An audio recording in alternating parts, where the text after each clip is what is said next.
kalooban ng Diyos ay maging tapat tayo sa tipanan. At para makipakita natin sa Diyos na tayo tapat sa tipanan, kahit hindi pa kayo mag-asawa. Kasi yung tipanan nga, papunta na yun sa pag-aasawa eh. Kahit hindi pa kayo mag-asawa, dapat tapat na kayo sa isa't isa. Wala nang anumang namamagitan pang relasyon, kahit na mga text-text lang, kahit na mga kurut-kurutan lang, sa iba pa. Diyan ang gagaling yung mga pangangaliwa, yung mga hindi pagiging tapat sa tipanan, na meron ka ng katipan, nag-a-outing ka pa sa kasama ng ibang babae o ibang lalaki, bawal yon, may katipang ka na kasi. Huwag tayong matuto ng lakad ng mga taong walang Diyos na parang nilalaro lang ang pakikipagkatipanan. Ang batas ng Ebanghelyong sumasakop dyan ay nakasulat sa aklat ni Santiago. Basahin natin ang Santiago 5:12.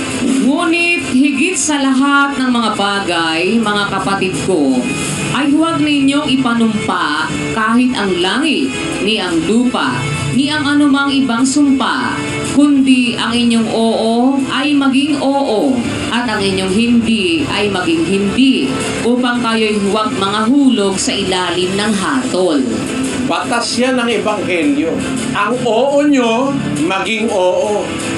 Ang hindi nyo, maging hindi, upang huwag kayong mahulog sa ilalim ng hatol. Ito'y batas, hindi lang sa isang grupo, batas ito pati sa magkatipan. Halimbawa, sumagot ka babae, o payag ka na ba, tayo na ang magkasintahan, sabi ng lalaki. Pag sagot mo na payag ka, may obligasyon ka nang huwag ka nang makikipagkasintahan pa sa iba. Pag sumagot si lalaki na, ako na ba ang talagang kasintahan mo? Tayo na ba talaga hanggang sa dumating yung panahon na tayo magpapakasal na? Tayo na ba talaga ang magkasintahan? Pag sagot ni lalaki, oo. Dapat, lalaki, huwag ka nang di-display sa iba pang babae. Ganon din naman si babae, huwag nang di-display o makikipagbiruan pa, makikipagbarkada pa sa ibang lalaki, nalilimitahan ka na dahil nakipagtipan ka na. Ngayon, pagka nasumpungan ang isang nakipagtipan, may kausap pang iba, ano ang ibig sabihin nun, mga kapatid? Basahin natin ang Santiago 1:7. Sapagkat huwag isipin ng taong yaon na siya'y tatanggap ng anumang bagay sa Panginoon.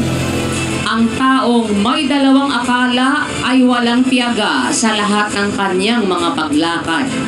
Pagka ang isang taon may dalawang akala, maibig sabihin nung may dalawang akala, mahal ko si Lorna, mahal ko rin si Pe, mahal ko rin si Aida. Hindi pwedeng mahal mo ang dalawa sa isang pagkakataon. Hindi pwede yun. Hindi ganun ang lohika biblika. Ang sabi kasi ni Kristo, ang dalawa magiging isang laman. Yun ang sinabi ng ating Panginoong Hesus. Hindi kailanman niya sinabing ang 3 o 4 o 5 ay magiging isang laman. Mahirap pag-isahin laman yung 3 o 4 o 5. Unang-una, hindi mo pwedeng pagsabay-sabayin yun. No? Paano magiging isang laman kayo? Hindi naman kayo pwedeng magpatong-patong na 5. Hindi pwede yun.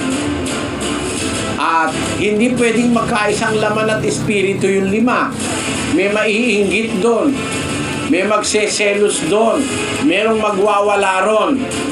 Kaya ang dalawa pwede maging isang laman. Pagdating sa relasyon sexual, ang pag-aasawa ay pinahihintulot ng Diyos sa 2 lang, hindi sa 3. Gaya ng sinabi ko kanina, pagka mayroong third party, mga kapatid,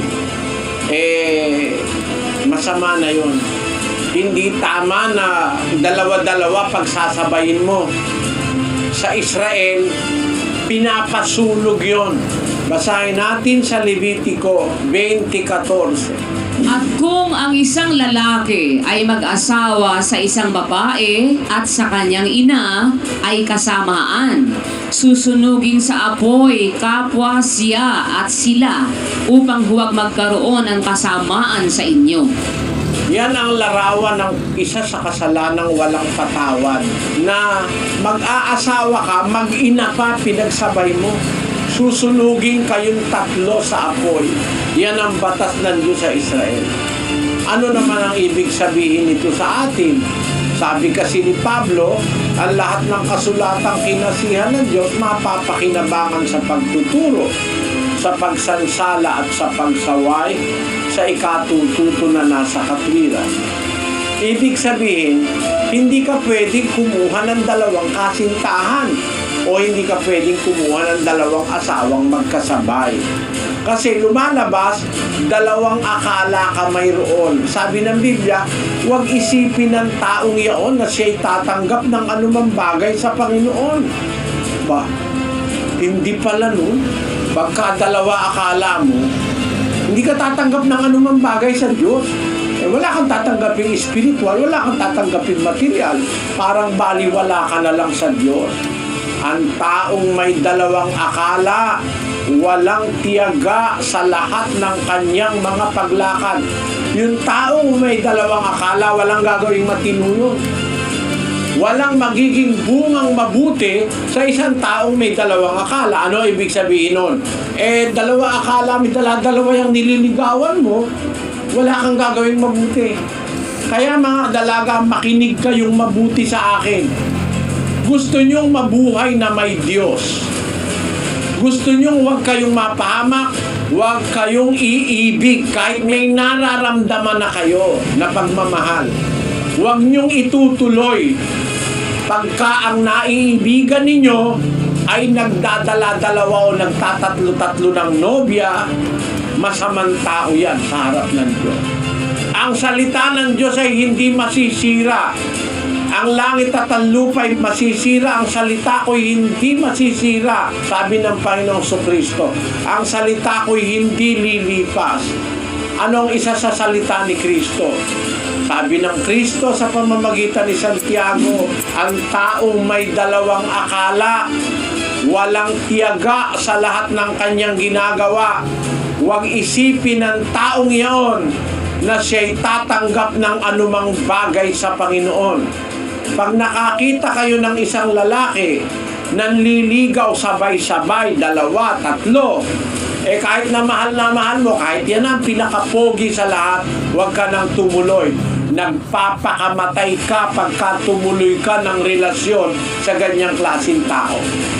Kasi yung tao na yan hindi sasamahan ng Diyos, hindi tatanggap yan ng anumang bagay sa Panginoon, at walang gagawing matinuyan. Sabi ng salita ng Diyos, ang taong may dalawang akala, walang tiyaga sa lahat niyang paglakad. Huwag isipin ng taong yon na tatanggap siya ng anumang bagay sa Panginoon. So wala kang mabuting hinaharap pag nag-asawa ka sa isang asawa na may dalawang akala. Kaya sa isang katipan pa lang, matuto na kayo. Mga babae, lalaki, matuto kayo. Halimbawa, ang nililigawan mo, babaeng tatlo-tatlo kayong sinagot, ay Makati yan. Sabi nga ng lola ko, dapat dyan sa mga ganyang babae, magpabaga ka ng siyensya. Mapakakati mo naman, dala-dalawa yung tinanguan mo. Tatlo-tatlo. Kaya yung mga ganyang mga tao, lalaki o babae naman, dalawa-dalawa naman ang tinanguan. Tumango na kay Resty, tumango pa kay Sunny, masyado yan. Gayon din naman yung lalaki, niligawan na si Aida, niligawan pa si Faith. Pinasagot pareho, pinagsabay. Yung isa pang Lunes, yung isa pang Martes, yung isa pang Miyerkules, yung isa pang Huwebes, yung isa pang Biyernes, tapos yung isa pang Sabado, yung isa pang Linggo.